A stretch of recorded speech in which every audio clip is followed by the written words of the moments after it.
और अब फिक्र पंजाब की। इसकी शुरुआत हम एक सवाल के साथ कर रहे हैं। पंजाब का माहौल कौन खराब कर रहा है? क्या पंजाब में बेअदबी के मामलों के पीछे पाकिस्तान की साजिश है? ये सवाल इसलिए उठ रहे हैं क्योंकि पंजाब विधानसभा चुनाव से पहले एक के बाद एक 2 दिनों में पंजाब के 2 गुरुद्वारों में कथित तौर पर बेअदबी के मामले सामने आए, जिसके बाद पंजाब में हाई अलर्ट है। केंद्र सरकार ने भी पंजाब सरकार को अलर्ट जारी किया है। केंद्रीय गृह मंत्रालय ने पंजाब के सभी गुरुद्वारों, डेरों, मंदिरों के अलावा सभी धार्मिक स्थानों की सुरक्षा बढ़ाने को कहा है। गृह मंत्रालय ने कहा है कि देश विरोधी तत्व पंजाब में धार्मिक भावनाएं भड़काने की कोशिश कर सकते हैं। केंद्र सरकार को आशंका है कि धार्मिक स्थलों का इस्तेमाल कर पंजाब में माहौल बिगाड़ा जा सकता है। बेअदबी जैसे घटनाओं से पंजाब का धार्मिक सद्भाव बिगाड़ा जा सकता है। केंद्र सरकार के इनपुट के बाद राज्य सरकार भी चौकन्नी हो गई है। सभी धार्मिक स्थलों में सीसीटीवी कैमरे लगाने, लाइटिंग बढ़ाने और सुरक्षा कर्मियों की तैनाती के आदेश दिए गए हैं। पंजाब के एडीजीपी लॉ एंड ऑर्डर ने सभी पुलिस कमिश्नरों को और एसएसपी को धर्म स्थलों की सुरक्षा पुख्ता करने का प्लान भी भेजा है। इसमें कहा गया है कि बेअदबी के बाद के माहौल को देखते हुए जिलों के पुलिस प्रमुख खुद सुरक्षा व्यवस्था की निगरानी करें। मतलब पंजाब में हालात तनावपूर्ण हैं। चंडीगढ़ से दिल्ली तक ये फिक्र बड़ी होती जा रही है। इस बीच सूत्रों के मुताबिक एजेंसियों को इनपुट मिले हैं कि चुनाव से पहले पाकिस्तान पंजाब में धार्मिक भावनाओं को भड़काने की हरकतें कर सकता है। हालांकि पंजाब की सीमा से लगे गांव में पाकिस्तान की साजिशें कल रात भी देखी गईं। अंतर्राष्ट्रीय सीमा के पास गुरदासपुर सेक्टर में रात करीब 11:30 बजे संदिग्ध ड्रोन देखा गया, जिस पर बीएसएफ की पेट्रोलिंग टीम ने 5 राउंड फायरिंग की, जिसके बाद संदिग्ध ड्रोन पाकिस्तान की सीमा में वापस लौट गया। पंजाब में बेअदबी के मामले, एजेंसियों के इनपुट और पाकिस्तानी ड्रोन की टाइमिंग, इन तीनों बातों पर गौर करें और इनका तालमेल बिठाएं तो ये सवाल अपने आप उठने लगता है कि क्या पंजाब में बेअदबी के मामलों के पीछे पाकिस्तान की साजिश है? क्या चुनाव से पहले पाकिस्तान एक बार फिर पंजाब का माहौल बिगाड़ना चाहता है?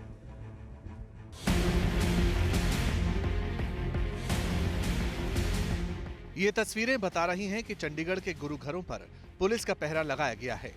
आम जनता से भी अलर्ट रहने को कहा गया है। धार्मिक स्थलों के आसपास शरारती तत्व दिखते ही फौरन पुलिस को सूचना देने को भी कहा गया है। अब समझिए कि ये टेंशन और फिक्र क्यों बड़ी होती जा रही है। दरअसल 2 दिनों में अमृतसर और कपूरथला की घटना के बाद एजेंसियों से मिले इनपुट पाकिस्तान की ओर इशारा कर रहे हैं। सूत्रों के मुताबिक पाकिस्तान की खुफिया एजेंसी आईएसआई पंजाब विधानसभा चुनाव का फायदा उठाने की फिराक में है। सूत्रों के मुताबिक ये इनपुट भी मिले हैं कि पंजाब में पाकिस्तान की खुफिया एजेंसी ने ड्रोन से टिफिन बम भी भेजे हैं, जिसकी एक खेप को अभी बरामद नहीं किया जा सका है। इससे पहले भी पिछले कुछ दिनों में पंजाब में पाकिस्तान की ओर से भेजे गए टिफिन बम और टारगेट किलिंग के लिए हथगोले और बड़ी मात्रा में पिस्टल और कारतूस भी बरामद किए जा चुके हैं। पंजाब में चुनाव से चंद महीने पहले बेअदबी की घटनाएं सामने आने के बाद सवाल ये उठता है कि आखिरकार वो कौन है जो इस तरह से बेअदबी की साजिश रचकर पंजाब का माहौल बिगाड़ने की कोशिश में लगा है। उस व्यक्ति या संगठन को इन घटनाओं से आखिरकार क्या फायदा मिलने वाला है? पंजाब पुलिस की बात करें, पंजाब सरकार की बात करें, विपक्षी पार्टियों की या फिर केंद्रीय एजेंसियों की, ये सब ये मान रहे हैं कि कोई ऐसा है जो एक बड़ी साजिश रचकर पंजाब का माहौल बिगाड़ना चाहता है। लेकिन आखिरकार वो है कौन? इस सवाल का जवाब ना तो अब तक पंजाब पुलिस के पास है और ना ही केंद्रीय एजेंसियों के पास। बेअदबी की घटनाओं के बाद पंजाब की सियासी गलियां भी सवालों से सुलग रही हैं। पंजाब का माहौल कौन और क्यों बिगाड़ रहा है, इस सवाल ने सबकी फिक्र बढ़ा दी है। चंडीगढ़ से दिल्ली तक इस सवाल का जवाब तलाशा जा रहा है। हो सकता है कि चुनाव करके कोई गलत एजेंसियां, गलत ताकतां गलत रोल खेलन की कोशिश कर रही होण, उन्होंने बेनकाब भी किया जाएगा। तो मैं संगतां नूं भी अपील करदा कि वो इस चीज़ का विशेष ध्यान रखण, गुरुद्वारियां का ध्यान रखण, मंदिरां का ध्यान रखण, धार्मिक थावां का ध्यान रखण ते आपसी सद्भावना ते प्यार ते अमन शांति बनाई रखण। दरबार साहब के अंदर होया वो तो बर्दाश्त तो भी उत्ते है, कोई बर्दाश्त नहीं कर सकता ये जी माड़ी हरकत की गई है। सेंटर सरकार नूं ते पंजाब सरकार नूं ਇਹਦਾ पता लगाना चाहिए कि ਕਿਹੜੀਆਂ ਤਾਕਤਾਂ ਲੱਗ ਗਈਆਂ पंजाब का माहौल खराब ਕਰਨ ਨੂੰ। सरकार कांग्रेस ਦੀ ਇਹਨਾਂ ਦੀ, ਮੁੱਖ ਮੰਤਰੀ ਇਹਨਾਂ ਦਾ, ਪੁਲਿਸ ਇਹਨਾਂ ਦਾ, ਫੇਲੀਅਰ ਇਹਨਾਂ ਦਾ, सीसीटीवी ਇਹਨਾਂ ਦੇ ਕੋਲ ਔਰ ਉਸ ਦੇ ਬਾਵਜੂਦ ਇਹ ਬੇਅਦਬੀ ਕਰਾਈ ਗਈ ਔਰ ਹੁਣ ਸਾਨੂੰ ਮਾਰਨ ਦੀਆਂ ਗੱਲਾਂ ਕਰ ਰਹੇ ਨੇ। ਹੁਣ ਕਹਿ ਰਹੇ ਆ ਕਿ ਉਹਨਾਂ ਲੋਕਾਂ ਨੂੰ ਚੁੱਕ ਕੇ ਜੇਲ੍ਹਾਂ 'ਚ ਬੰਦ ਕਰੋ। ਕਿੰਨੇ ਰੋਕਿਆ ਸੀ ਤੁਹਾਨੂੰ ਇਨਸਾਫ ਦੇਣ ਤੋਂ? जाहिर है मौका चुनाव का है और पड़ोस में पाकिस्तान है जो कभी हिंदुस्तान का भला नहीं चाहता, लिहाजा चिंता लाजमी है और ये चिंता सिर्फ और सिर्फ मामले की जांच पूरी होने के बाद ही कम हो सकती है।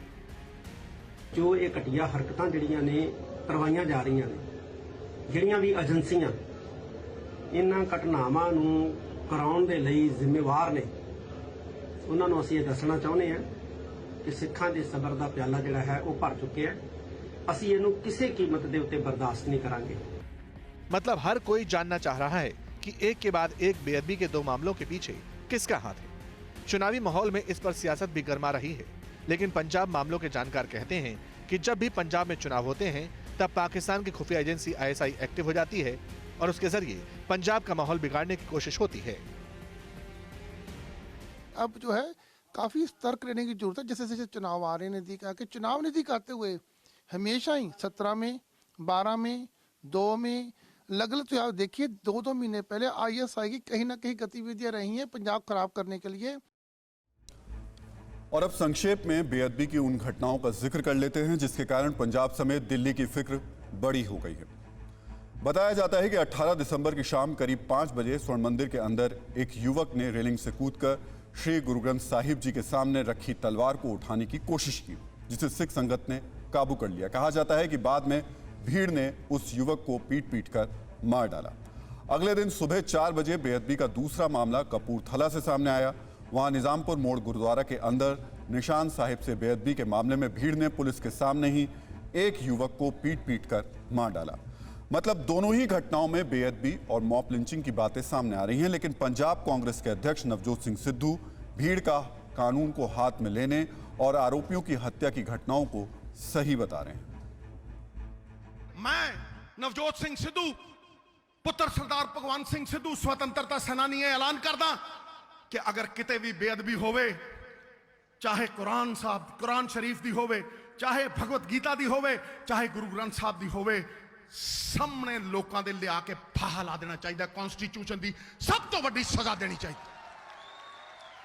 सब तो वड्डी सजा इस संविधान दी देनी चाहिए है, क्योंकि वो साडियां जज्बातां दे उत्ते ठेस है। आपको बता दें कि पिछले कुछ वर्षों में पंजाब में बेअदबी की 100 से ज्यादा घटनाएं सामने आ चुकी हैं, लेकिन वर्ष 2015 में बुर्ज जवाहिर सिंह वाला के गुरुद्वारा साहिब से पवित्र ग्रंथ की चोरी और बरगाड़ी के गुरुद्वारा साहिब के बाहर पवित्र ग्रंथ की बेअदबी के मामले पर हमेशा से सियासत होती रही है। और अभी तो चूंकि चुनाव हैं, इसलिए बेअदबी का मामला तूल पकड़ता जा रहा है। बहरहाल सवाल पुलिस की जांच पर भी उठ रहे हैं। पंजाब के कपूरथला में बेअदबी के आरोप में हुई लिंचिंग के मामले में पुलिस पर यू टर्न लेने का आरोप लगा है। दरअसल कपूरथला में बेअदबी के मामले में IG जालंधर GS ढिल्लों ने प्रेस कॉन्फ्रेंस में बताया कि आरोपी की हत्या के मामले में 2 FIR दर्ज कर ली गई है। साथ ही उन्होंने इसे बेअदबी नहीं बल्कि चोरी की कोशिश का मामला बताया। इसी बीच IG के मोबाइल पर किसी का कॉल आया। प्रेस कॉन्फ्रेंस से बाहर जाकर उन्होंने बात की और फिर जब लौटे तो उनका बयान बदल गया। Only one FIR has been registered as per him, that is 305 under 295A of the Sacrilege. Other event ਜਿਹੜੀਆਂ ਤੁਸੀਂ ਕਹਿ ਰਹੇ ਹੋ ਕਿ ਪੁਲਿਸ ਤੇ ਹਮਲਾ ਹੋਇਆ, ਜਿਹੜਾ ਉਹਨੂੰ ਅੰਦਰ ਅਟੈਕ ਕੀਤਾ ਗਿਆ, ਉਹਦੀ ਡੈਥ ਹੋਈ ਹੈ, that is still under verification and law will take its course. If it appears to be case of a murder, then FIR will be registered. तो अब सवाल उठता है कि प्रेस कॉन्फ्रेंस के दौरान IG और SSP को 8 बार किसका फोन आया? तो चुनावी माहौल में इसका जवाब आप खुद सोच लीजिए। यहां आपको एक जानकारी दे दें कि पंजाब में दोनों बेअदबी के मामलों में अभी तक आरोपियों की पहचान नहीं हो पाई है। अब आपको बताते हैं कि धर्म से बेअदबी के मामले में कानून क्या कहता है। पंजाब में बेअदबी के इस तरह के मामले में पंजाब पुलिस IPC की धारा 295 और 295A के तहत केस दर्ज करती है। पवित्र गुरुद्वारे को या वहां रखी किसी चीज को डैमेज करने के आरोप में 2 साल की सजा होती है। धार्मिक भावना को ठेस पहुंचाने के उद्देश्य से कुछ किया जाता है तो 3 साल की सजा होती है। पंजाबी समुदाय के लोगों की मांग है कि गुरु ग्रंथ साहिब से बेअदबी करने पर कम से कम 20 साल की सजा हो। पाकिस्तान में इस तरह के मामले में 10 साल की सजा दी जाती है, लेकिन यहाँ फिक्र बड़ी ये है कि भारत में इस बार बेअदबी को लेकर पाकिस्तान पर ही सवाल उठ रहे हैं। अड़ी सोमवार से शुक्रवार शाम 6 बजे सिर्फ TV9 भारतवर्ष पर।